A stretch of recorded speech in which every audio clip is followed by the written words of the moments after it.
Hello everybody. Today we're talking about Egypt. So the craft that we're talking about from Egypt is a cartouche, which is, I'll read this first. A cartouche is an ancient name tag or badge for royalty. It's an oval shape that is meant to look like a rope around the name.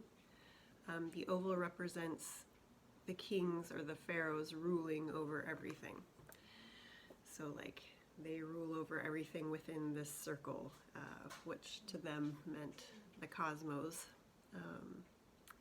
Just a symbolization of them ruling over everything. So the cartouche we'll see in hieroglyphics, and you'll see carved into pyramids and walls in Egypt. So these are some that are actually carved in, and this is just a craft version, but this is hieroglyphics, these symbols that represented sounds or words. So not for today's craft, but for another craft we're going to do our own cartouche. And actually see if I can swing these over here.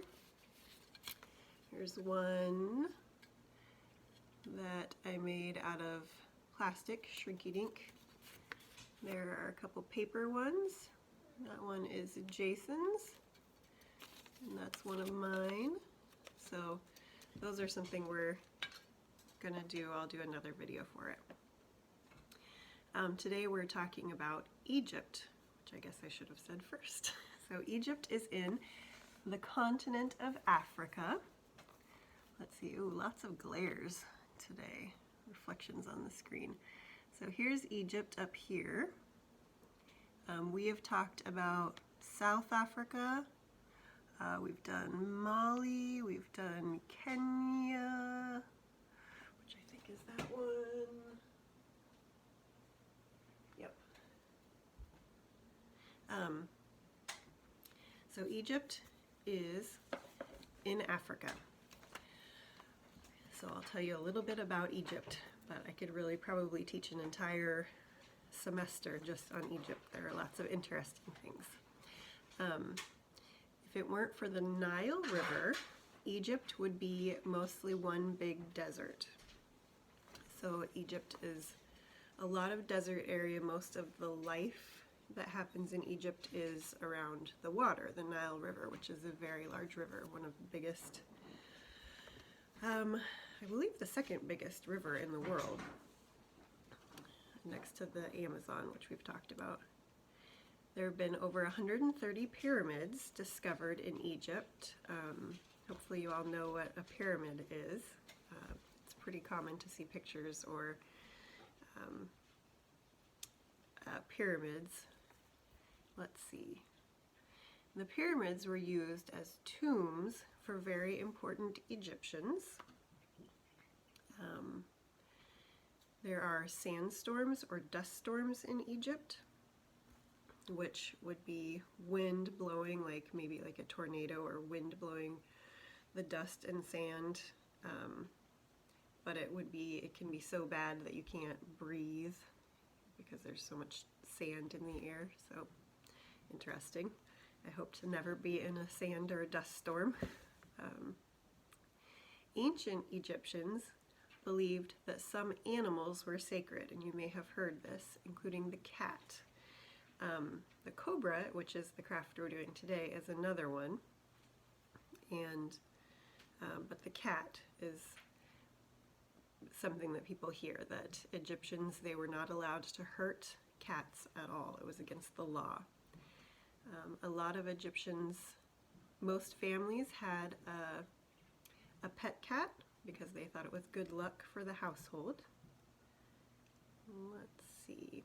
And last thing about the country of Egypt, ancient Egyptians invented some things we still use today, like paper, which was not exactly the paper we use now. It was papyrus, which is paper stacked or woven together, but still the idea of paper, pens, and the idea of locking locks and keys, like using a key to be able to open a lock, a key type thing. Not exactly like we use today, but the same idea. And also toothpaste, which hopefully we do all use every day. All right, and moving on to the animals. So I'll show you first the picture I have of a cobra, which is what we're gonna do today. So this is a cobra. You may recognize that. It has the hood there. It has its head, and then it has I believe that's called the hood, the flaps, which makes it recognizable. Other snakes don't have that. So the cobras were, like I mentioned, also considered sacred. They were used on the crowns of the pharaoh as a symbol to represent being protection. So you will see sometimes ancient Egyptians, pharaohs, pictures of them with a crown, and it will have a cobra right in the center there. And that is a symbolization of protection. And I didn't mention this in my handout, but the pharaohs had thousands of gods, like a god that they believed in for most anything you could think of. They had a god for chores, a god for love, a god for, I don't know, thousands of them.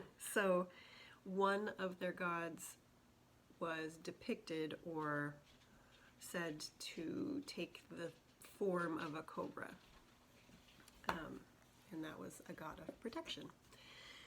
Okay, moving on to the other animals. So animals in Egypt. So it is, most of Egypt is desert, like I mentioned, except for around the river and the coast. So there are some normal desert animals, some lizards and snakes and desert rats, but there are also domestic animals. That means animals that are pets or used for farming or for working. So buffalo, camels, donkeys, sheep, and goats are domestic animals. So you won't see camels just roaming around Egypt like you might think, because we associate camels with the desert of Egypt, but they are used for working, for riding, because they can survive. They can go for 10 days without water, and they are built for surviving the desert heat and things. There are also crocodiles in Egypt. The biggest wild animal is a bearded sheep. There are also gazelles, small desert fox, ibex, Egyptian hare, which is a rabbit, Egyptian jackal, and a jerobo. I was going to look that one up. I forgot to. Jeroboa? I'll look it up. There are not that many carnivorous mammals that live in Egypt. There are a few hyenas. There's a wild cat, like a big cat, but a smaller version, bigger than a domestic cat, but smaller than like a tiger. Mongoose are carnivorous. They're a type of weasel. Rodents, there are some scorpion snakes, including the cobra that we're going to talk about. So there's lots more information about Egypt, but that is what I have for us today. And let me show you just one more time on my globe where Egypt is. So this is our continent of Africa. Remember we did South Africa, Mali, and Kenya. And so Egypt is up here, right there. So that's, and the Nile River runs along there. So this is all desert. There's even desert over on the other side of it before you get to the coast. Lots of desert land. So that is Egypt. Let me know if you have any more questions. All right, see you next time.